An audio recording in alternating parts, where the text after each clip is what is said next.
All right, everybody, let's jump right into this. The question that's on everybody's mind: what should Donald J. Trump do now? That's what we have to discuss, because there are major implications. He just survived 2 assassination attempts in the span of like 65 days. They want to kill him. They want Donald Trump dead. And I believe that there is a chance that they will be successful in that aim unless Trump gets wise to who exactly he is fighting. My belief, I've thought about this, I thought through this. I believe that Trump needs to switch out his VP immediately. I'm not saying this to be controversial. Please spare me your, unity. I'm so sick of this cry for unity. There is no unity, okay? He survived 2 assassination attempts. We need to get real about what is happening. We need to get real about who it is that wants him dead and why it is that they want him dead. And we need to get real about what is the best solution for that. And we can do that by looking into history. We can look at past assassinations to understand why they may want somebody dead and who they want to be in that place, in their place. We're going to discuss all of that. That's what's coming up right now on Candace.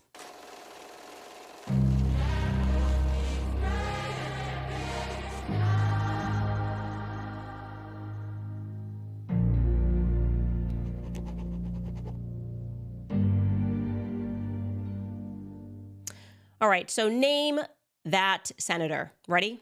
Abandoned by his father, left with a troubled mother, eventually raised by his grandparents, goes to an Ivy League school, gets recruited by some powerful figures in business, changes his name, writes a book about his own life, becomes a senator for 2 years, and then is pushed into the national spotlight as a potential White House candidate.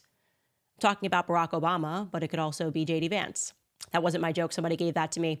And it's because I have in my own life a quite divided group of people when it comes to J.D. Vance. I told you my opinion when it was announced that he was VP. I genuinely have never met him. And the people that I know who have met him like him. I mean, I very much trust Tucker Carlson's opinion. He said that J.D. Vance was brilliant and he stood by J.D. Vance throughout this. And I trust other people who have said that he's brilliant and they really like him, but also other people who have pointed out that we just don't know that much about J.D. Vance. Okay, totally fine. In my view, Trump picked him.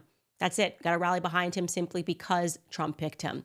But things have changed now, and I'm going to talk about J.D. Vance today and give you my opinion that Trump should switch out his VP. And it's nothing personal against J.D. Vance, but it is the recognition that whoever is plotting to kill Trump would have run through a couple of scenarios.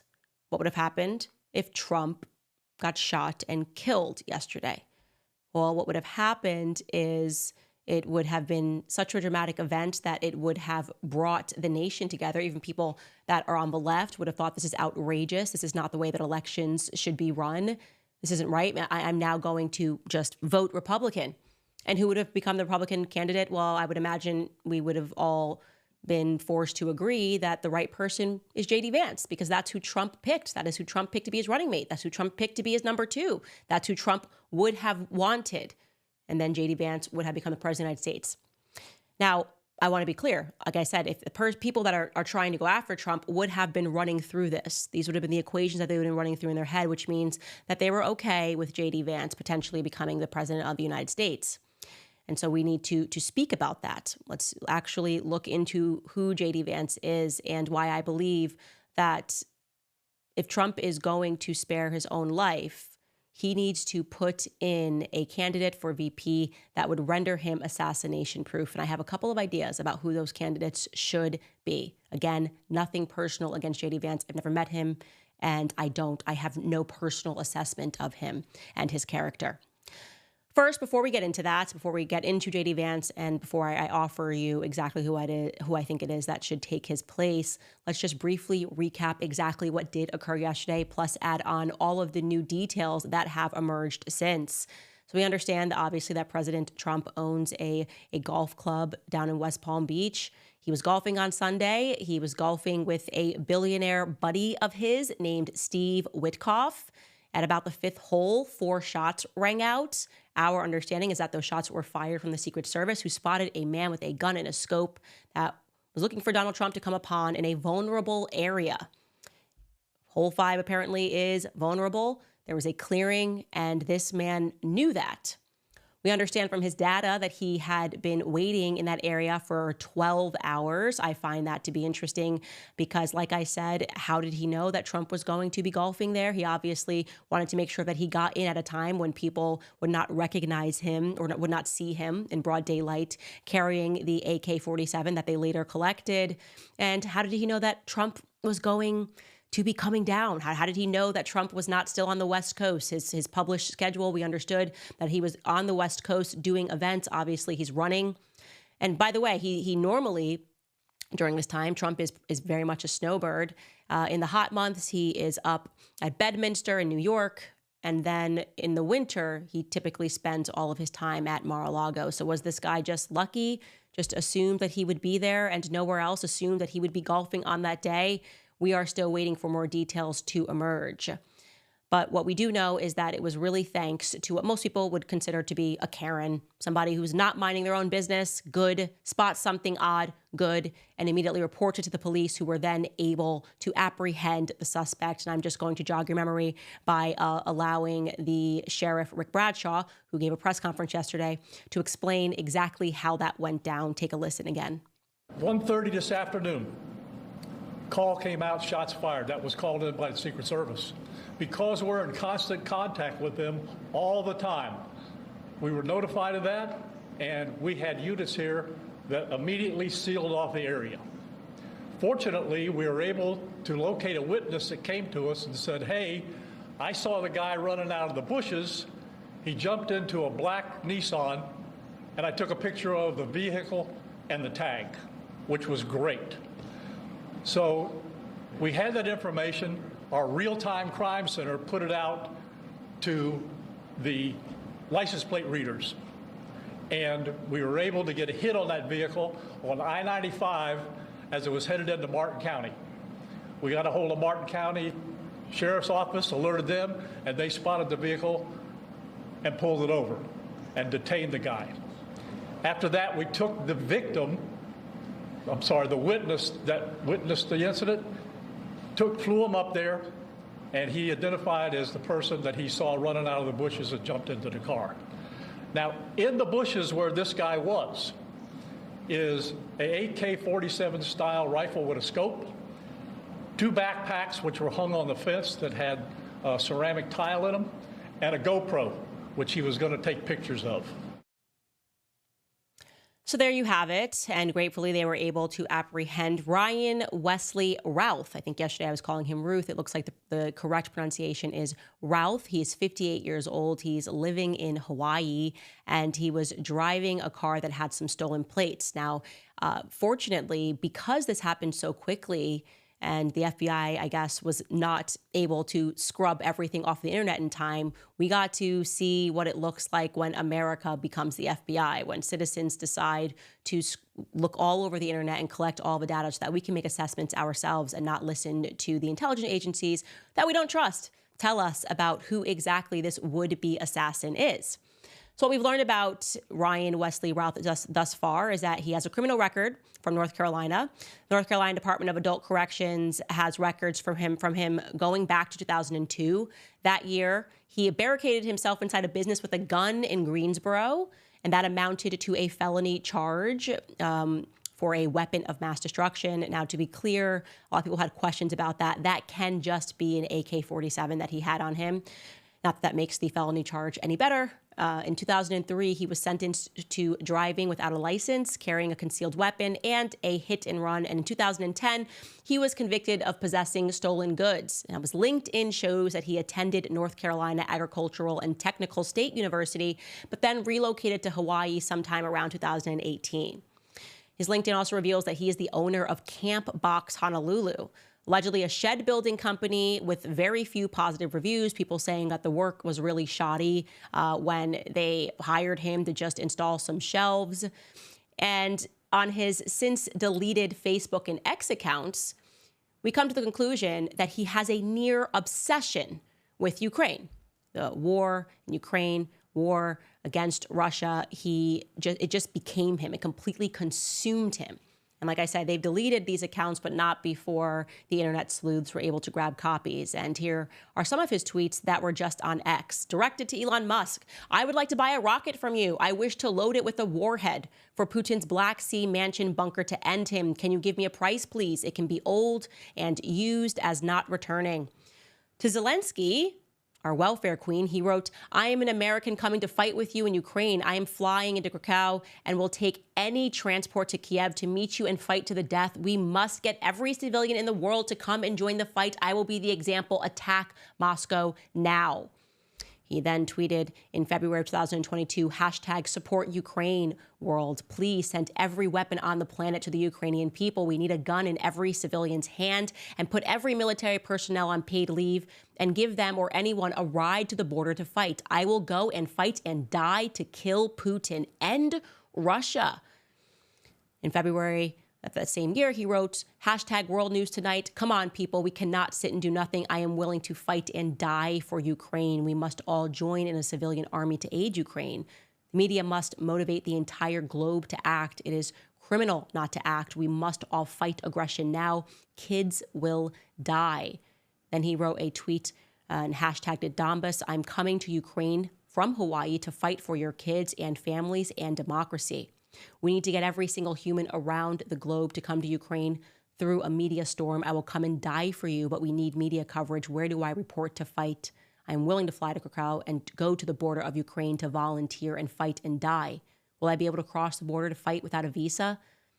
I mean, it just goes on and on and on. I'm an American coming to fight with you in Ukraine. So you could really see that it sounds like, I mean, really CNN, it sounds like MSNBC, it sounds like the media simulation, the psychoses, the various psychoses that descend upon our population when they keep repeating that we must feel this amount of passion about various events. And this really was the amount of coverage that was being dedicated to Ukraine. Like I said yesterday, everyone was just instantly, people who don't even know where Ukraine is, were hoping that their Apple phones would tell them when they typed in Ukraine which flag to put into their profiles. And indeed they did, right? Indeed they did. In fact, it was the Ukraine war that ended COVID. They jumped from one psychosis to the next. We went from Fauci signs on the front lawn to stay at home, save lives, to I will go across to Kiev and listen to, was it U2 or Bono play in the subway and dedicate my life to fight for Ukrainians, even though I can't point it out on a map. That literally is what happened. And you can see that Ralph was captured in this spell, in this media spell.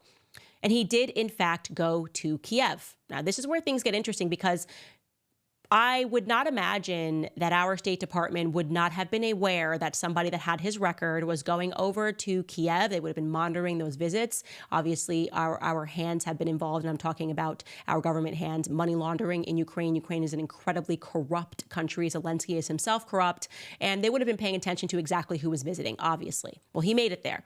Because, again, he was willing to fight on the front lines. And here's a photo of him in Ukraine holding a sign in Kiev. Please, world, we need everyone here. This is good against evil. These children want normal lives. We cannot tolerate corruption and evil for another 50 years.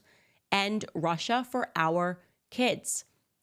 He was interviewed by the New York Times. He was interviewed by Newsweek. He was interviewed speaking about his passion for Ukraine, trying to even offer to get together a group of Afghan soldiers that would fight for Ukraine. Like his whole life depended on this. And he gave an interview to Newsweek, and I'll show you another clip of it.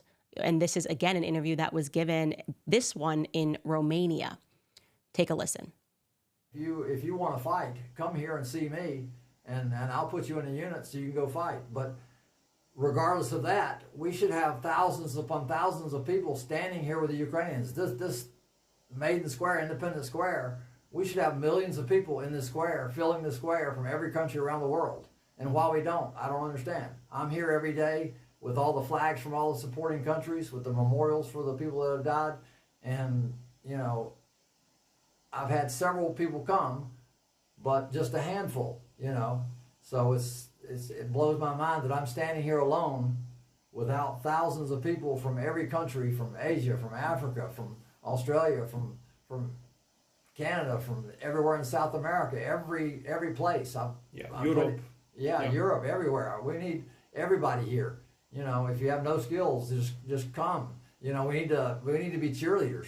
Just being here and saying, hey, I support the Ukrainians, and I support human rights, and I support good and generosity and caring and kindness and altruism. And it's just, you know, we need to show the world that we care.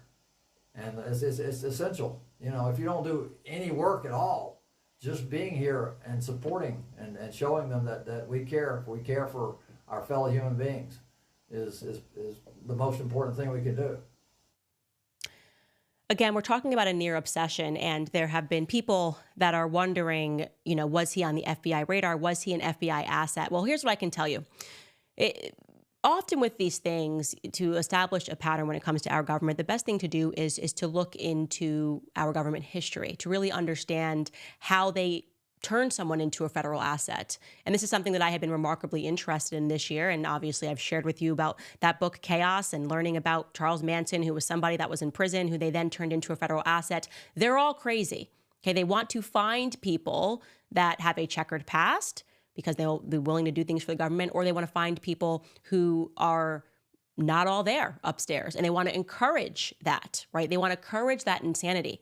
What you do is you get an actual federal agent to contact this person, to sort of massage this person, to groom this person into violence, right? They infiltrate and then they try to groom people into violence. A recent example of that, by the way, is what happened with the fake plot to murder Governor Whitmer, right? What you had were FBI agents that found vulnerable people and encouraged them to embark on this plot to kill Governor Whitmer. Like, the FBI was fully behind that. And to what end? To what end? Why would the FBI want to encourage a plot to kill a Democratic governor and then arrest people and say, oh, look, Trump supporters are crazy. They were going to try to kill Governor Whitmer. And then, of course, people learned the facts, and you realize, this is completely outrageous. The FBI was behind this plot. The FBI wanted this to happen because they were relying upon a certain public response. Same with the Charles Manson crimes, right? You have a person who was selected by the feds, people that were enrolled all throughout history into the MKUltra program. They would like to find people who they believe can be easily manipulated into an act of violence. And that guy's a perfect candidate, right? If you are looking for a federal asset, you are watching a guy that has become completely obsessed with Ukraine, so obsessed with Ukraine that his rhetoric is growing increasingly deranged. And all you gotta do is push that guy. So yeah, this to me looks like a person that would be perfect if the FBI wanted to encourage a crime to take place, if our intelligence agencies wanted to encourage a person to do something bad, he would be a perfect candidate. That's just my viewpoint. Now, we've also learned that he had a fiance. Yeah, again, the internet, people on the internet were just crawling through everything, and his fiance, a woman named Kathleen Gardner Schaefer, put up a GoFundMe for him, right? I'm going to tell you about this GoFundMe in just a second after this brief message from our sponsors. I want to remind you guys about Preborn. I'm very passionate about what Preborn is doing because there are so many Planned Parenthood clinics that continue to rake in billions despite dwindling clients. The biggest takeaway is that Planned Parenthood is generating vast profits, including millions in taxpayer funding. With Preborn, we actively get to steal their clientele, meaning the babies that they are trying to kill. Preborn operates on a very slim budget, rescuing over 200 babies' lives every single day with no government funding. Preborn's network of clinics are situated in the darkest corners of the nation. They compete head-to-head with the abortion giant, and they need our help now more than ever. When you donate $28 to Preborn, you offer a free ultrasound to an expectant mother caught in a crisis, because once she hears that heartbeat and sees that precious life, her baby's chance at life doubles. So sponsor a precious baby's life today. Your tax-deductible gift will go directly towards saving babies' lives. Just dial pound 250 and say the keyword baby. That's pound 250 baby. Or you can go to preborn.com/Candace. That's preborn.com/Candace. All right, now back to Miss Kathleen Schaefer. I want to be respectful. His fiance obviously is a private citizen, and obviously anything that we've crawled about her has been freely available on the internet. I think the fact that she established a GoFundMe for him is fair game, so we'll show that GoFundMe again. And she was raising money for her fiance. And she says there in the description, "Hi, my fiance put his life at home on hold and traveled to Kiev in April to support the people of Ukraine. He plans on staying for at least 90 days and stays at a hostel with a military unit." Okay. And she obviously was raising money to support that effort. This begs the question, where is this guy's money coming from? I mean, Hawaii is a remarkably expensive place to live. I'm going to assume flights into a war zone might be a bit expensive from Hawaii, flying from Hawaii to Romania, flying to Kiev. Who is funding all of this? We should be able to get to the bottom of that very easily. Like what is behind that effort? Now, it looks like for her, she has a job working at Victoria's Secret. And like I said, looking further into her doesn't seem to be fair game, so I'm going to park that aside. But he has a family member that actually spoke out, and that was his son. His son's name is Orrin Routh, and he spoke to the Daily Mail and said something that is verifiably untrue. He said, "He's my dad, and all he's had is a couple of traffic tickets, as far as I know. I know my dad and I love my dad, but that's nothing like him. He's not a violent person. He's a hard worker and a great dad. He's a great dude, a nice guy, and has worked his whole effing life." Now, why would Orrin say that? We can all look at his records. We can see that he's been arrested with guns, a weapon of mass destruction, barricaded himself. What do you mean your dad has only been arrested for traffic for a traffic offense? That's just not true. So I'm interested in that and to see what that dynamic is. Maybe they don't have such a strong relationship if he wasn't aware that his father had been arrested for these various things. And just looking at the way his father tweets, I mean, does that seem like a peaceful guy? In regards to Ralph's voting record, that was pulled up. His voting record is public. It's in North Carolina. He's registered as an unaffiliated voter without a party in 2012. He voted in the state's Democratic primary in March of this year. That's according to the North Carolina State Board of Elections. He's contributed more than $100 to Act Blue, which processes donations for Democrats. Federal campaign finance records reveal. Now, there's an element of this as people are crawling through trying to figure out if he has attachments to any of the intelligence agencies. That is interesting. I'm going to flag this as interesting. Now, I don't think this person is well. Obviously, this is not a mentally well person. He is clearly deranged, maybe deranged because of the news media. But somebody went through his X page before it was deleted and determined that his first follow, so just to be clear, in case you're not on X, the way it works is that we can see who your followers are and we can see who it is that you followed. And when you follow someone, it's actually in order, right? So all you have to do is scroll to the bottom of somebody's follows and you can see who they followed first, right, when they made their account, right? So when you look at mine, I don't know, I made my account years ago, but it says my first follow was Donald Trump. It makes sense because I made that account right when I got into politics. So I followed Donald Trump first. Well, this guy, Ryan Routh, followed a former CIA analyst first, a woman named Sue Kim, who has a private account, by the way. She was the first person that he chose to follow on Twitter. He follows 60 people, okay, and she is number 1. And on her profile, what is revealed is that she still keeps a lot of her CIA affiliations. So I'm just going to show you Ian Carroll kind of going through what her CIA affiliations are. Ian Carroll is a TikToker who does investigations online. Take a listen to what he has to say. And when you go through some of these other affiliations here, you get what is essentially the CIA training grounds at Johns Hopkins University. It explores the relationship between politics and the many kinds of military power, from the use of terror by small non-state groups to the threatened use of nuclear weapons. Its director is John McLaughlin, who is literally an ex-acting director of the CIA and ex-deputy director of the CIA, 3-decade career at the CIA. David is third on the list of people at the top of this institution at the university. 30-year career in Army Special Forces, various special operations, invading various countries, as well as Operation Enduring Freedom. You get the idea. Anyways, RAND Corporation. That's a military-industrial complex think tank, kind of like the Atlantic Council. And LMI.org, yeah, that's like a military-industrial complex education and training program as well. So to be clear, like I said, this guy's mentally unwell. it's just a weird first follow. It's a weird person to make an account, and the first thing you do is to follow a random former CIA analyst. If you don't know her, how would you even know to look for her name? Well, how is she even coming up? She's a private account. She's not a known CIA member. It's not like you're talking about someone who's big and you go, oh, I want to follow this person because it might be interesting. That can't be the case. You either know this person. Do you know this person? I guess these are kind of the questions that people are starting to ask. And one thing that we do know as an answer is that our CIA is corrupt. Our CIA has been involved in political assassinations all around the world and at home. That is just a fact. And that is why it is raising some red flags. Now, by the way, while I was just showing you that the police released the body cam footage of the arrest of Ryan Routh. And so I'm going to show you 30 seconds of that. Actually, I'm going to be watching this with you guys live. This is the first time I'm seeing it as well, too. So let's take a look at that footage. Driver, take 2 steps to your right. Take 2 steps to your right.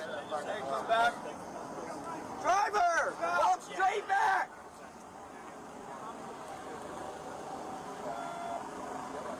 Keep walking! Keep that long.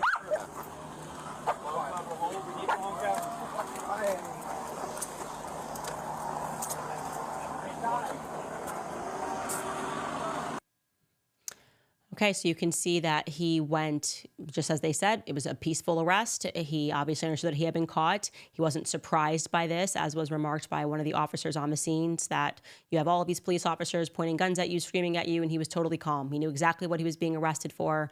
He was not surprised by this arrest, which is going to be interesting to see during his arraignment. It's going to be interesting to see what he has to say for himself. And by the way, I should add here that he also wrote a book urging Iran to assassinate President Donald Trump. I just find that to be so odd. Here it is, as published by the AP. Man accused of trying to kill Trump wrote a book urging Iran to assassinate the ex-president. Like, what is this? What is this that we just keep seeing, this theme that appears of people trying to make us believe that Iran is trying to assassinate Trump? They're like, yeah, no, they want to get even with him for Soleimani, which happened years ago, but they're choosing right now as he's running as the time to get even with him. That makes no sense whatsoever. Why wouldn't they have chosen a time when he was out of office and people weren't paying attention? Again, this makes entirely no sense. The narrative makes no sense. And it's being pushed by the people that I trust the least. Neocons, warmongers, people that I believe, by the way, are the ones that are trying to get Donald Trump assassinated. I believe that the war class is behind this, the military-industrial complex is behind this, because behind every political assassination is a military-industrial complex. They want power, they want land, they want resources, and they will kill to get it. And Donald Trump is in their way. That is the reality. Trump is in their way. Now, I want to keep speaking about that because, like I remarked earlier, I find it to be something that we can't ignore, right? Which is that any person that got this lackey to participate in this event would have understood that the energy would have then been with the Republican campaign had Donald Trump have actually been assassinated. And it is likely that the person that would have assumed the presidency would have been J.D. Vance. That would have made sense. He said, I pick him for my VP, and Republicans would have said, okay, we accept that. He picked J.D. Vance. Maybe we don't know how we feel about him, but we know that we love Trump, we support Trump, and he believed in J.D. Vance, right? So that signals to me that the military-industrial complex was not fearful whatsoever of a J.D. Vance presidency, okay? Now, as I've said before, and I'll say it again, I don't know much about J.D. Vance. Neither do most people know much about J.D. Vance. We know that he had a fractured upbringing because of the simulation that I am in, having looked into Emmanuel Macron and various leaders. I don't love a story where I don't know that you just grew up with your mom and dad. I want that. I need that. Emmanuel Macron also was raised by his grandparents. Obama raised by his grandparents. And it's just not something that makes me feel entirely comfortable about somebody's upbringing. In 2016, and this is, I think, something that's worth discussing, J.D. Vance received a book deal from HarperCollins, obviously for his book, which is Hillbilly Elegy. And HarperCollins is a subsidiary of Rupert Murdoch's News Corp empire. And that's interesting because I don't remember J.D. Vance being a big enough name back in 2016 to have secured a book deal. I mean, 2016, we're talking Hillary versus Trump, all the stuff that was going on. Like J.D. Vance's name wasn't in the mix. And yet he published a book with HarperCollins, which means he wrote it before then. And then HarperCollins thought it was good to publish. And then it was so good that Netflix opted to turn that into a movie in 2020. Now, Netflix is not normally open to publishing stories about Republicans that are favorable, but they did this deal. And this could be, by the way, because of his connections. Obviously, he's great friends with Peter Thiel. He has been working with and friends with Peter Thiel since 2011. So it's possible that you just have a business deal, a business relationship, and they help you out, okay? No questions there. I'm just pointing this out. But there is something that I am uncomfortable with, and I will tell you that. That is the FISA debacle.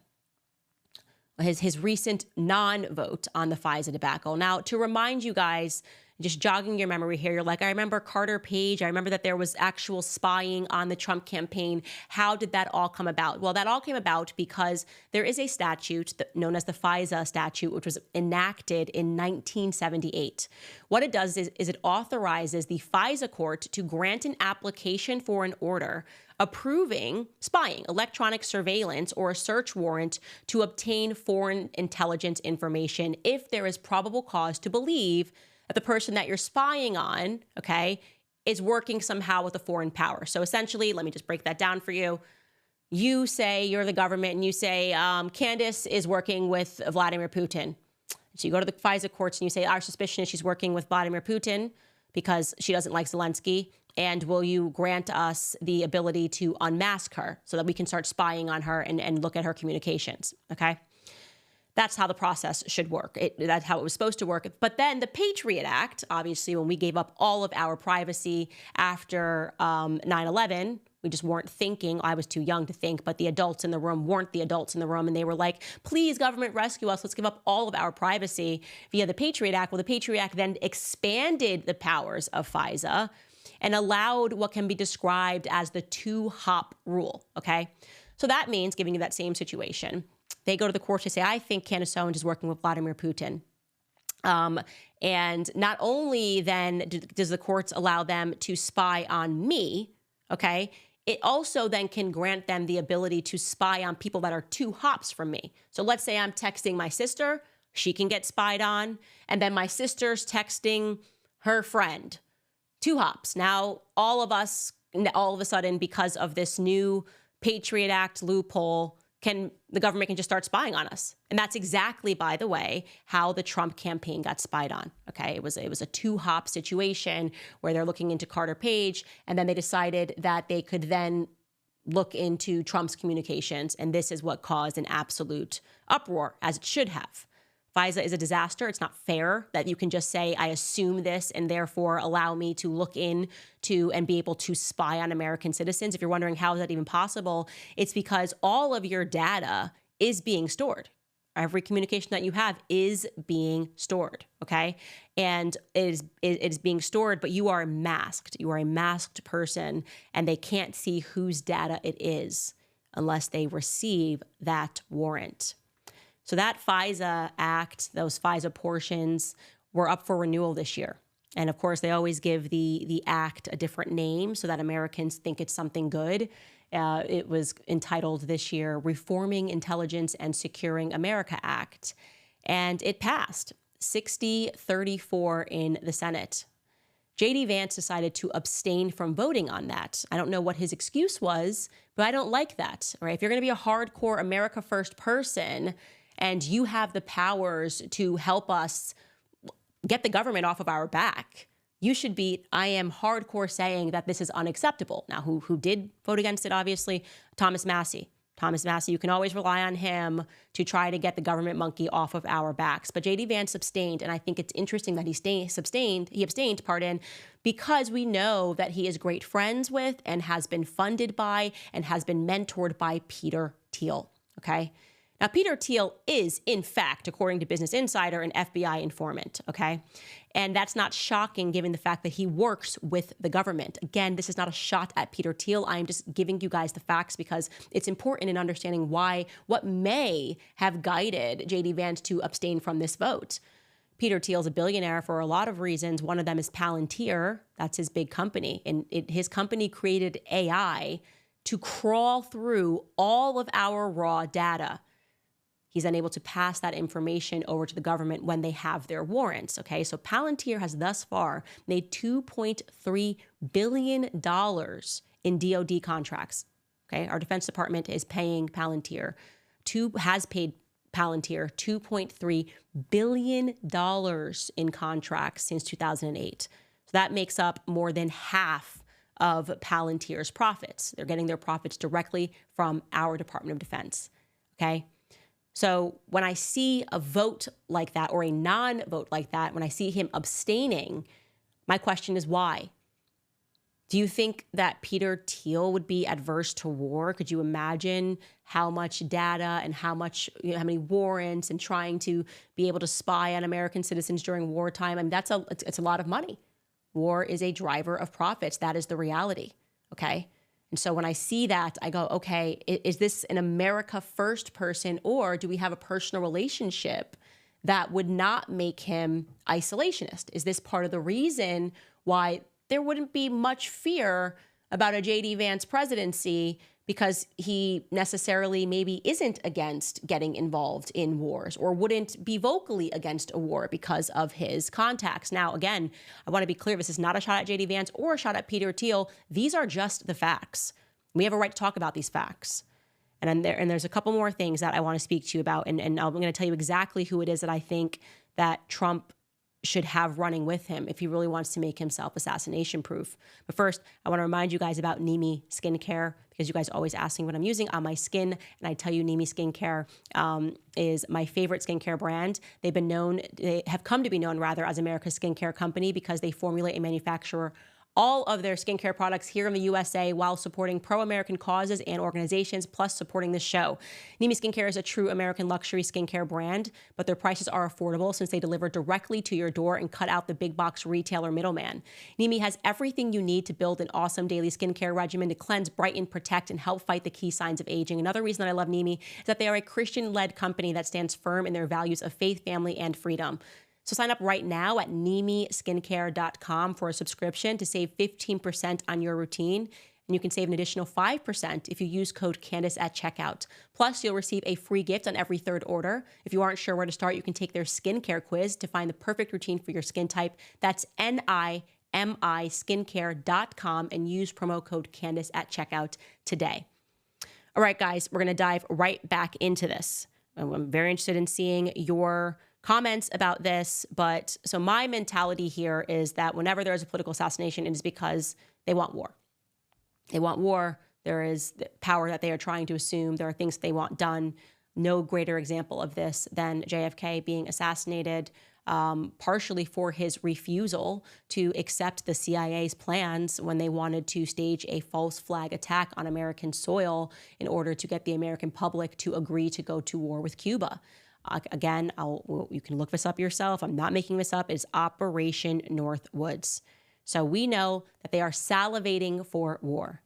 Now, I'm not going to judge J.D. Vance and say that he is pro-war, but he clearly is not anti-war enough because they have no fear. Trump has to have a VP candidate that is so anti-war that our intelligence agencies start protecting him. Right? Okay. Well, better to go with the devil you know kind of a situation.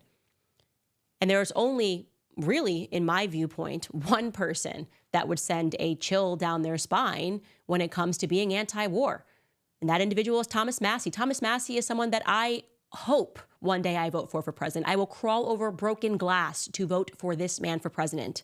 He is, in my viewpoint, the congressman that has the most consistent American first values, who has stood up to the thugs over at AIPAC. He has stood up to any lobbying group. He stood up to Big Pharma, the thugs over at Big Pharma during COVID. He morally drove his car because he refused to mask up, okay? He refused to wear a mask to be able to fly.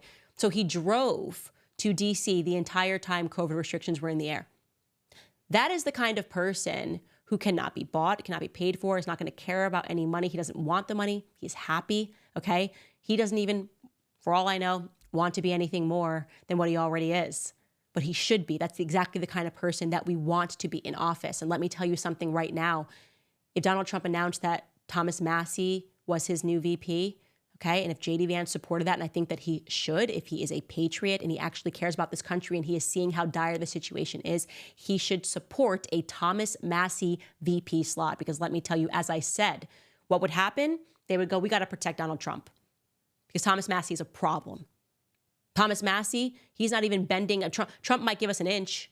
You know, he might say, oh, we should get the job done. Thomas Massie's like, no Ukraine, no Afghanistan, no Israel, no war ever, not a single dollar overseas until America is fixed. It's a problem. It's a problem for the deep state who is salivating to go to war with Iran and Russia. I do want to say this, guys, because you should recognize this. World War III is around the corner. It's already been planned in boardrooms. Obviously, that's how wars happen. We understand this now. Okay, whatever they're selling to the public, oh, it was because Iran assassinated Trump. Everything you've learned in your textbook is a lie, okay? Wars are plotted in boardrooms with bankers, okay? We have banksters that are running the world. And when they recognize that they want resources, when they recognize that they want power, when they recognize that they want to change the map, they go to war. And then they do whatever they have to do to get people on their side. Our best guard against this coming war is to be vigilant, okay? To continue to refuse to allow them to manipulate us into believing their foolish narratives. We should want in every office position people like Thomas Massie. Because I'm telling you, this one makes me scared, okay? Because in the way that they are selling and polluting people's minds to accept that death and dropping bombs is okay and children and women dying are okay. And I see people get in line with these narratives thinking, you fool, do you think these psychopaths will hesitate to drop a bomb on you and your family if they believe it necessary to get what they want? When you support psychopaths and their psychopathic excuses for why it's okay to murder children, just know that they don't draw a line when it comes to your family, okay? So they're not going to be like, well, I said that about 1 million Iraqis. I said that about 40,000 innocent Palestinians, but I would never, ever do that to Joe out in Pennsylvania. That's not how this works, okay? The military-industrial complex is an evil, satanic complex, okay? They do not care about anything other than themselves, the global elite getting what they want, the enslaving of the population. America has become a slave colony to the military-industrial complex. In fact, I would argue America has always been a slave colony to the military-industrial complex. Our country, forget the stories that you heard in your textbook, was founded by Freemasons, warring for control over the people, and the communists won. The day that JFK was shot, the takeover of America by communists was done. It was completed, okay? And we have had war after non-stop war. The efforts that they take, the increasing efforts that they take to have these false flag events, to get people to read articles, to feel sad, journalists that are paid by these groups, paid to try to manipulate your emotions into believing that what we're doing overseas is acceptable when it's not. A part of, in my view, their satanic cult. It is a huge industry, the military-industrial complex, that benefits very few people, and those people are not me and you. So you need to wake up to that. You need to be vigilant to that. You need to stop being crybabies and being upset when someone mentions this stuff. Stop saying stupid leftist things like, well, we just need unity. That unity is not going to solve the people who want to assassinate Donald Trump. Reality is getting real about what we are facing today, okay? Guarding ourselves in our households, making sure that our children are not fed into their ecosystem of trash that has become the Department of Education, okay? Learning real history, not the fairy tales that are taught to us in school, and refusing, like I said, refusing to accept these mainstream media narratives. So here's my hope. My hope is that Trump wakes up to this. Because I think, and I'm going to say this, people are going to be upset, But I think Trump has been naive. I do. I think he's been naive. I think he believes that when someone cuts him a $10 million check, it means that they're his friend. $50 million check, oh, that must mean they're my friend. $100 million check, oh, that must mean they're my friend. And not that they seek to control you, okay? And if you're smart and you've got that kind of money, you will have been smart enough to have split your vote. You would have been smart enough to have given money to both candidates to control them in different ways, okay? They do not want you to be president. I don't care who wrote you a check, okay? They want you dead. Trump needs to wake up to this. His children need to wake up to this, okay? You're not well-liked because they're writing a nice article about you in the New York Times. New York Times doesn't work for you, doesn't work for the American people. They work for the deep state. I think the American people recognize that. Like I said, if I was running Trump's campaign today, it would be very easy. I would sit every person down. I'd say, what do you think about war with Iran? That would be my litmus test. Oh, if they said, oh, Iran's dangerous, I would fire them. That's it. I think we should be bombing. Fired. That would be the litmus test. Goodbye. Hey, what do you think about war? Any person that responds and says yes to war, I would fire. And then I would put Thomas Massie as my 2. That's my piece of advice for Donald Trump if he wishes to survive this election cycle. And let's be very clear. It's not like the assassination attempts will stop if he wins. I think we can feel some comfort in knowing that they don't think that Kamala Harris is going to win, or they wouldn't have attempted the assassination attempt, right? There's a little bit of comfort in that, but it's not like it's going to magically end if he does win. And Trump needs to wake up to that. He needs to stop being naive. He needs to stop listening to advisors. He needs to stop believing that money equals friendship and not control, because it means control. It means manipulating you, getting you to say stupid things to pull you away from your followers and your supporters as they infiltrate your campaign, turn you into someone that you're not, because you're never going to be accepted by the military-industrial crowd. You're never going to be accepted unless you agree with never-ending war. And you don't agree with that, Trump. You don't agree with that. All right, guys, I'm going to get into some of your comments here. I realize I am going on an absolute rant. I think I just need to I have one more scroll down here and get into some of your comments. I do at first, by the way, want to say about American financing. In conclusion, they are just such a great company. We all know that the Biden-Harris economy has been a major burden on the average American. The wages are flat, the expenses are up, and it's very hard to manage to pay all the bills without grabbing credit cards. So if you're a homeowner and you're frustrated with that cycle, I need you to make a 10-minute no-obligation call today. You can call my friends in American Financing. The interest rates are coming down and are now in the low 5s.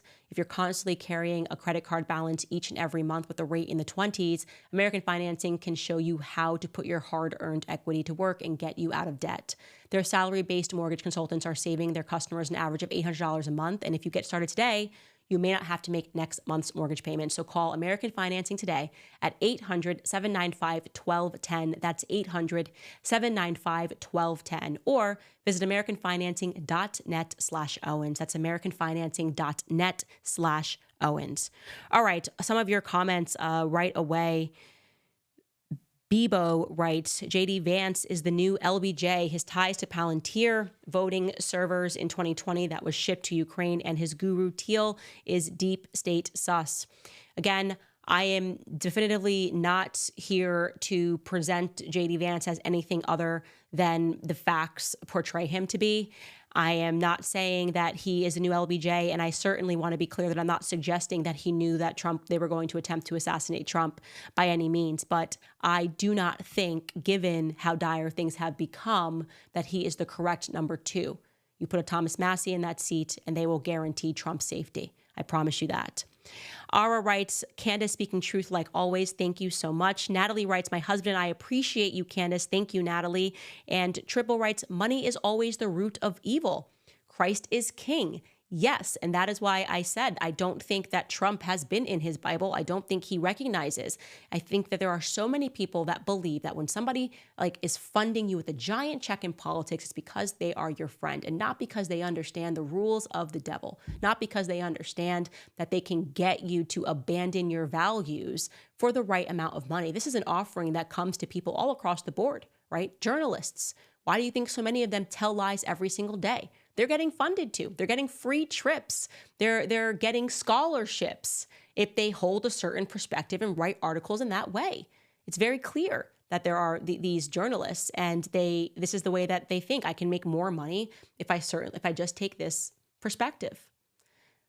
And obviously for me, that has not been a thing. Sometimes I just think my life would be so much easier if I could just be fake. I really do. Like I said, when Kanye wrote, "I suffer from realness," I understood that spiritually. I was like, I am suffering from being real. If I just said the stupid thing, go Ukraine flag, whatever. If I just said the BLM thing in the beginning, I would be on the cover of Vogue, be on the cover of every magazine. They'd be like, oh, she's so wonderful and amazing. But no, I suffer from realness. And I instead really enjoy the fact that, we're just beating these guys like whack-a-mole. I mean, they're like, you're not allowed on YouTube. And then now we are at the top of the Spotify charts. Now I think we're number 4 overall, all podcasts in the USA, which is just amazing. And it's not a credit to me. It's really a credit to you guys. It's a credit to the fact that you guys are as resilient as I am, and you're just going to find the content, and I'm just going to keep making it. And I just want to thank you guys in closing, because last week we had so many people sign up at locals.com to support the show. And it just is, when something big happens, like you're off of YouTube and then you look up and you see locals, and you just remind yourself the people are with you. And I'm going to continue to fight. I'm going to continue to tell the truth, even if it makes people uncomfortable. I'm sure after today's episode, oh, you said that Trump was being naive. I believe that. You think JD Vance should step aside? I believe that. These are the conversations that we need to have. And again, it is not to be disrespectful. It is to be helpful, and it is to be realistic. So thank you guys for keeping us here. And that's it. That's all I have for you today. We'll see you tomorrow.